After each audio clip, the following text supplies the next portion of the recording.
Congo, tozana Congo ya Sony, justice ya Sony, président ya Sony, ba est compétent s'il est compétent. Tant que vous soutenir idiot, tu deviens automatiquement un idiot. Mutu oyo soki nani taratibu, soki nani kabila, soki nani azolinga kusala ADN. Avec le gouvernement Tshisekedi ndebo kondima ke ADN wane kozala ya solo. Nini nde eza ko prouver que médecin wana akozala corrompite aye la biso résultat ya lokuta. Qu'est-ce qui prouve que akokende pe kuna soki bakolongola suki soki ya musée aya pe na suki ya solo be basala ba ADN ya solo bakoya déjà na ba résultat na bango falsifié. Qu'est-ce qui va nous prouver cela? Avec médecine na biso ya Congo bandeko bokomi ko sakana pe na ba makambo misusu. Attaque Bantu ezana makambo oyo basala kati. Mouzé va faire l'interview pour dire que non, dans cette guerre, ce n'est pas le plus fort qui gagnera, mais c'est le plus malin et le plus intelligent.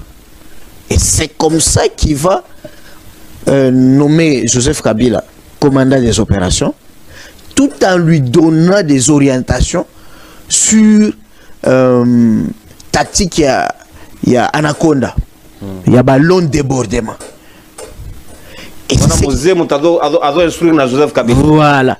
Et puis, tant que vous doutez, mais Joseph Kabila là, demande aux gens qui ont combattu avec lui. Mais ce sont mon Joseph Kabila na pembeni. Tout n'est ce que comme on est na cicatrice. Ali Mora. Mystique wana. C'est un mystique na combat. Ndé on a interview à lobby, ceux qui na koti bitumba bananga wana, on ne sera plus là où ils sont. Mais c'est vrai.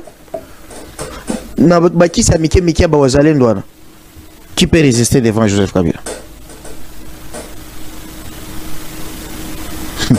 Donc, déjà à l'époque, Nafron, c'est lui qui commande ici, c'est le fils de Mouzé Laurent Désiré Kabila. Et tout le monde savait que comment qui duel, Yabana ya. De ce côté, moi, il y a Mouzé, Joseph Kabila.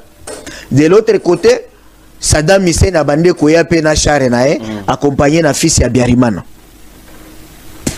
C'était connu comme ça. Kisangani est tombé. Joseph Kabila a fait les points de presse. Et quand il fait les points de presse, tout le monde sait que c'est le fils de Mouzé Laurent Désiré Kabila. Ça sera aussi confirmé par le point de presse à Mouzé encore, devant les journalistes. Il y a presse étrangère. Donc, tout à l'heure, c'est mieux pour nous corroborer les propos de tenir tout à l'heure. Et puis, ceux qui ont même les documentaires. Parce que dans le musée, il y avait une délégation, émissaire européen qui demandait qu'il faut stopper la négociation.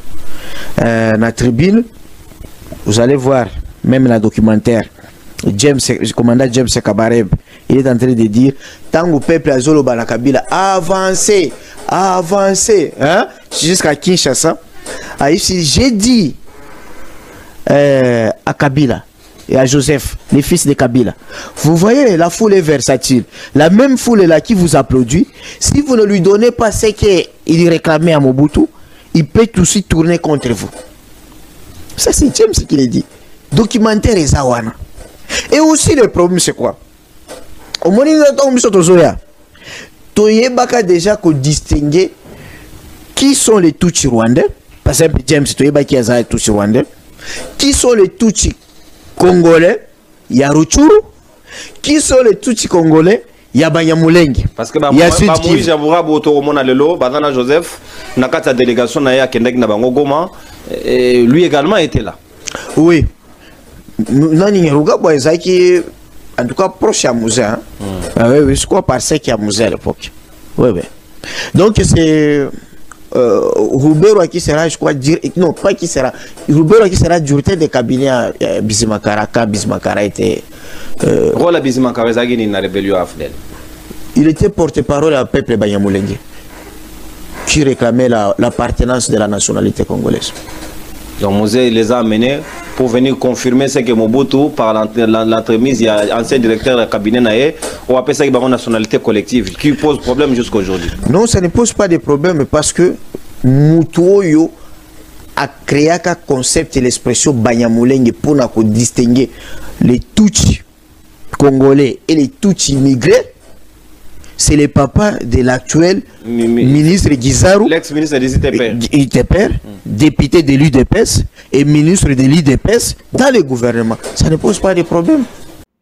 Famille ya Musée baza wana baza kotala bino bino boza kosakana na nzoto ya mutu parce que boza na pouvoir, boza na droit ya kosala makambo bolingi, boza kotala pe nini douleur ya famille wana te. Douleur ya famille ya Kabila boza kotala yango te, boza ko se fier kaka na ba avantage politique na bino na ba makambo na bino politique, boza ko bosa na ba réalité o ekoki ko komela bino après likambo wana. Tango mususu kaka mukolo boko sala likambo wana eloko ya mabe ekobanda na Congo bozo yeba te. Disait que certains dignitaires katangais ont été recrutés pour donner une nationalité katangaise à Kabila. Je suis heureux d'être avec vous, vous êtes connu pour être un grand notable katangais. Est-ce que Joseph Kabila est-il le fils biologique de Laurent Désiré Kabila? Vous, comme dignitaire katangais, vous confirmez ce que Ngoïmouk Kena nous dit, qu'un groupe de dignitaires avait la mission de donner cette nationalité ou cette identité katangaise à Joseph Kabila? Je vais être très honnête. Okay. À l'époque, moi j'étais l'avocat de AMFI. Je ne sais pas si vous connaissez ça, c'est un groupe américain. Quand la ville de Lubumbashi tombe, ils me mettent en contact avec James Kabarebe. Et je l'appelle. Je le trouve sur Camagnola à la résidence où résidait le procureur général. Quand j'arrive, je me rappelle, j'avais une voiture Cressida, comme le Impala là, couleur verte. Et on me fait entrer puisqu'il avait déjà donné l'ordre, puisqu'avec les cadeaux là, il ne fallait pas s'amuser. J'arrive, j'entre. Quand j'entre, je les salue, il me dit, ah, c'est toi. En fait, c'était quoi?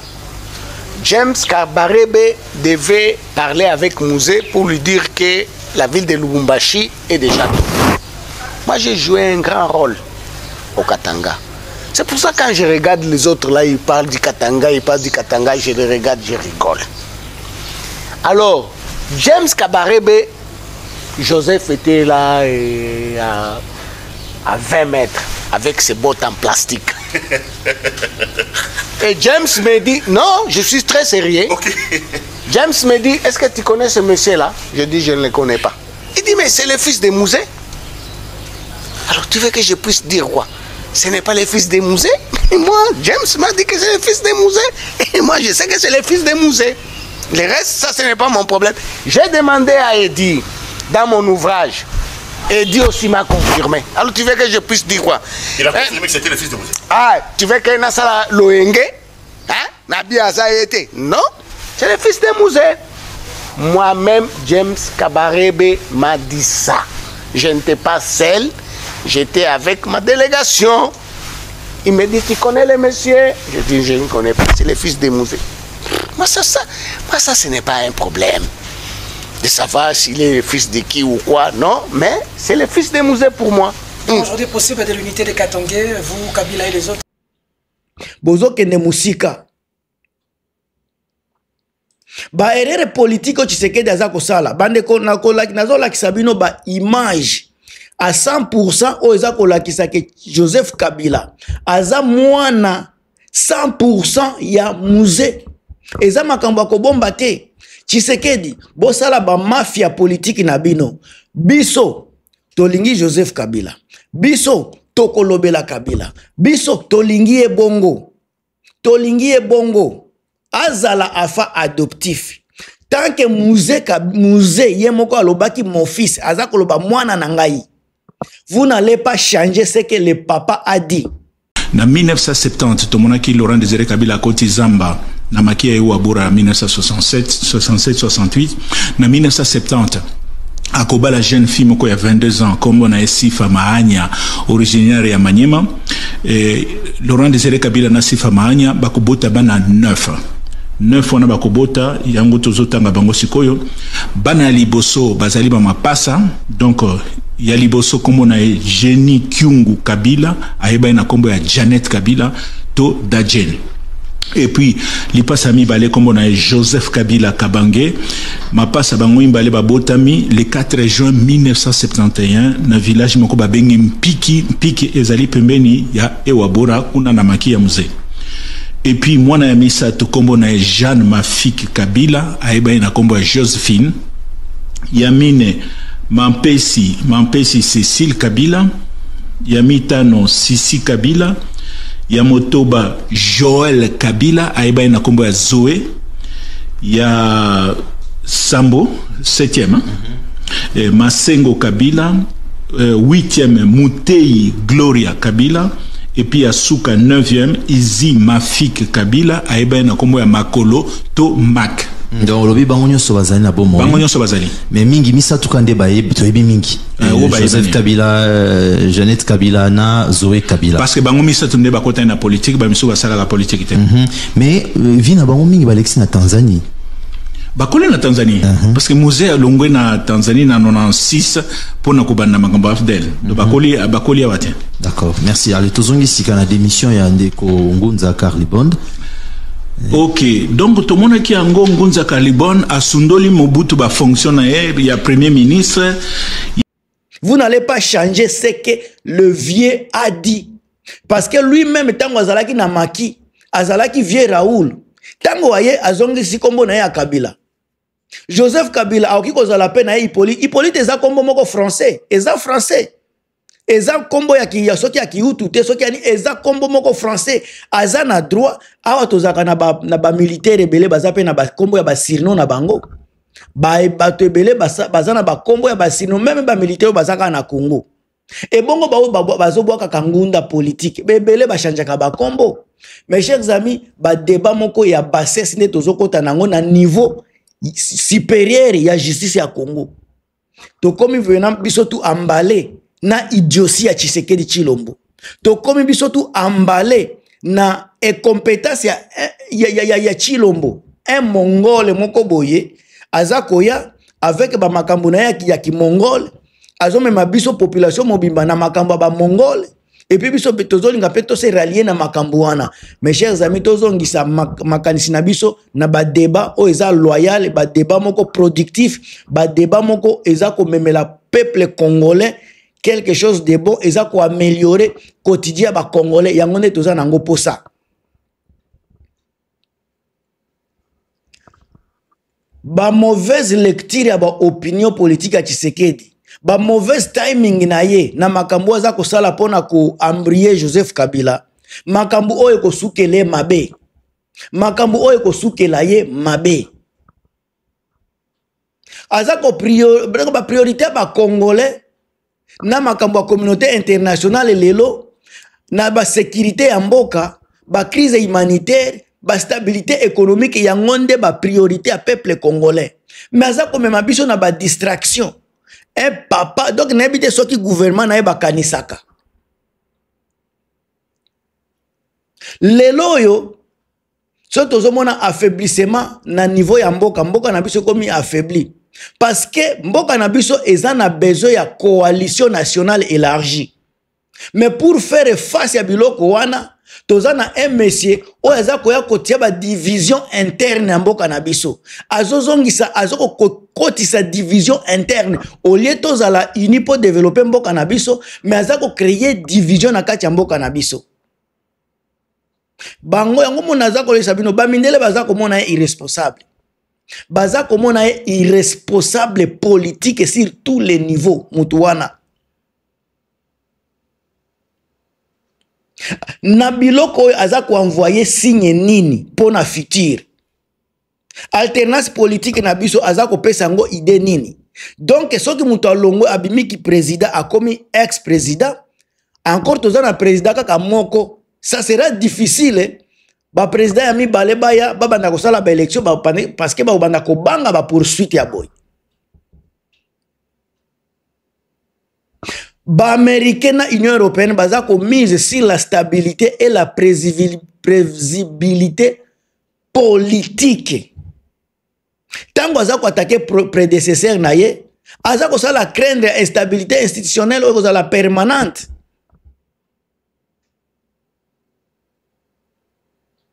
Un climat de revanche. Et puis, aza ko créer manque de continuité à l'État. Nabiloko aza ko créer manque de continuité à l'État. Et loka boye, et ko koti sa inquiétude na kati ya ba investisseur, na ba partenaire ya mboka na biso. Parce que mboka bazomona mboka eza toujours piégé, na biloko moko ezanga tina, ba querelle interne. Ole ya ko progresser sur la gouvernance, na ba économie, biso toujours na ba division interne, ba querelle interne, makamoko ezangi tina. Ba crise humanitaire au peuple congolais baza ko vivre. Ba crise économique est grave. Au lieu de régler ba problème ya peuple congolais, vie quotidienne à peuple congolais, otozolobela, tant que nazolobela vie quotidienne, eza ba sécurité, eza ba emploi, ba soins, ba balabala, ba salaire. Mais Chilombo, un inconscient et compétent, aza ko perdre ba énergie na yewana nyoso, ya ko bundisaka ka Joseph Kabila. Ce qui est Joseph T, et lobi ozala Moïse Katumbi, kaka bino nde boza ko luka ba bouc émissaire, Tshisekedi travail. Toza na posa to monande musala oyo oza ko sala. Désordre oza ko tia na mboka na biso to lembi ba désordre wana, toza na posa ya makambu moko concret mo vie. Oza ko bosa na ke oza ko créer ba crise, ba risque moko diplomatique na kati ya région. Bane onazochela bino ba vidéo. Ba onazochela bino ba vidéo o ezako lakisa paternité à Tshisekedi ya Joseph Kabila. 100% à son papa Musée Laura Désiré. Bolanda ba vidéo bino moko pi botia ba commentaire. Quelles que soient les difficultés, quand les Congolais s'unissent, redressent le front et font preuve de détermination, ils sont capables de déplacer des montagnes.